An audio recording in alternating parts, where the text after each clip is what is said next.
பூவை பூச்சிடுவா செல்லமே செல்லம் உள்ளிட்ட சீரியல் மூலமா ரசிகர்களை அதிக அளவில் கவர்ந்த ரேஷ்மா முரளிதரன் தன்னோட கணவரும் சீரியல் நடிகருமான மதன் பாண்டியனை விவாகரத்து பண்ண போறாங்க அப்படின்னு சொல்லிட்டோம். ரெண்டு பேரும் பிரிஞ்சிட்டாங்க அப்படின்னு சொல்லிட்டோம். அதிர்ச்சியான தகவல் இப்போ கசிஞ்சு வந்துகிட்டு இருக்குது. ஏற்கனவே திருமணமாகி 5 வருஷங்களா தங்களுக்கு குழந்தை இல்லை அப்படின்னு சொல்லிட்டோம். எங்க போனாலும் அதை பத்தியே பலருமே கேட்டு டார்ச்சர் பண்றாங்க அப்படின்னு சொல்லிட்டு சில மாதங்களுக்கு முன்னாடி ரேஷ்மா முரளிதரன் கொடுத்த பேட்டி பரபரப்பாக ஏற்படுத்தி வந்துகிட்டு இருந்துச்சு. அந்த வகையில் ஜீ தமிழ்ல ஒளிபரப்பான பூவை பூச்சிடவா சீரியல் மூலமா பெரிய அளவில் பாப்புலர் ஆனவங்க தான் ரேஷ்மா முரளிதரன். இவங்க இப்போ சன் டிவியில் ஒளிபரப்பான செல்லமே செல்லமே சீரியல் நடிச்சாங்க.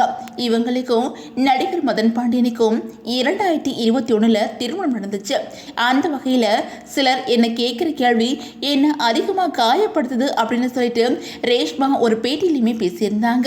அதாவது கேரளாவை சேர்ந்த ரேஷ்மா முரளிதரன் ஜீ தமிழில் டான்ஸ் நிகழ்ச்சி மூலமாக அறிமுகமானாங்க. டான்ஸ் நிகழ்ச்சியில் கலந்துக்கிட்டு இருக்கும்போதே பூவை பூச்சிடவா அப்படிங்கிற சீரியல் நடிச்சிருந்தாங்க. அந்த சீரியல் இவங்களுக்கு எக்கச்சக்க ஃபேன்ஸாக பெற்று கொடுத்துருந்துச்சு. அந்த சீரியல் தொடர்ந்து கலர்ஸ் தமிழில் ஒளிபரப்பான அபி டெய்லர் அப்படிங்கிற சீரியல் நடிச்சிருந்தாங்க. பூவை பூச்சிடவா சீரியலில் தான் கூட நடித்த நடிகரும் தொகுப்பாளருமான மதன் பாண்டியனை காதலிச்சு வந்தாங்க. இவங்களுக்கு 2021 திருமணமும் நடந்துச்சு. திருமணத்துக்கு அப்புறம் ரேஷ்மா விஜய் டிவியில் கிழக்கு வாசல் சீரியல் நடிச்சாங்க. ஆனா அந்த சீரியல் திடீர்னு முடிவுக்கு வந்துருச்சு. அதுக்கப்புறம் ரேஷ்மா சன் டிவியில் செல்லமே செல்லமே அப்படிங்கிற சீரியலுமே நடிச்சிருந்தாங்க. அந்த சீரியலுமே ரீசெண்டாக தான் முடிவுக்கு வந்துச்சு.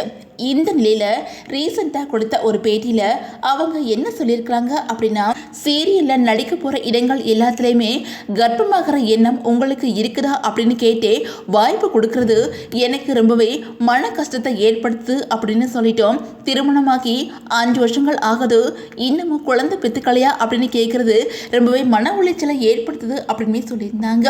இந்த நிலையில மதன் பாண்டியனை ரேஷ்மா முரளிதரன் பிரிய போறாங்க அப்படின்னு சொல்லிட்டோம். ரெண்டு பேருமே சமீப காலமா பேசிக்கிறதோ சேர்ந்து சோசியல் மீடியால போஸ்ட் போடுறது கிடையாது அப்படின்னு சொல்லிட்டோம்.